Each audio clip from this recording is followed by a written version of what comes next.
கர்த்தருடைய பரிசுத்த நாமத்துக்கு மகிமை உண்டாவதாக. சங்கீதம் 22 23வது வசனத்தை நாம் வாசிக்கிறோம்.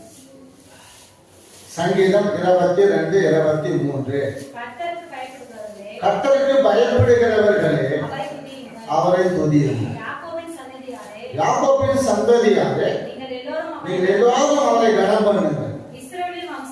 இஸ்ரவேலின் வம்சத்தாரே நீங்கள் எல்லாரும் அவர் பெயரில் பயபக்தியாக இருங்கள். என்ன சொல்றாரு? அவர் பேர்ல என்ன இருக்கணும்? பயபக்தியாக இருக்கணும், அவரை துதிக்கணும், அவரை கனம் பண்ண வேண்டும். யாரு? கர்த்தருக்கு பயப்படுகிற ஒவ்வொரு தேவ பிள்ளைகளும், தேவ மனிதனும், ஊழியக்காரா இருந்தாலும் ஊழியக்காரியா இருந்தாலும் இவருடைய பிள்ளைகளாக இருந்தாலும் யாராக இருந்தாலும் கர்த்தருக்கு பயப்படுகிறவர் கர்த்தரை என்றைக்கு என்ன செய்யணும்? துதிக்க வேண்டும்.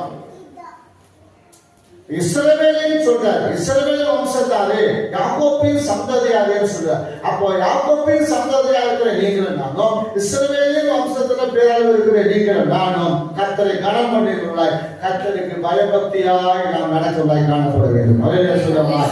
கர்த்தருக்குள்ள பயபக்தியா இருக்க வேண்டும், கர்த்தரை நாம் கனம் பண்ண வேண்டும். கர்த்தருக்கு பயந்தவர்கள் கர்த்தரை என்ன செய்ய வேண்டும்? எப்பொழுதுமே துதிக்க வேண்டும். எப்பொழுதுமே கர்த்தரை கர்த்தரை கனம் பண்ணணும், கர்த்தருக்கு பயபக்தியை வாழ கற்றுக் கொள்ள வேண்டும். அப்படிப்பட்ட பிள்ளைகளுடைய வாழ்க்கையில தேவன் அற்புதங்களை அதிசயங்களையும் செய்ய பண்ணுவார்.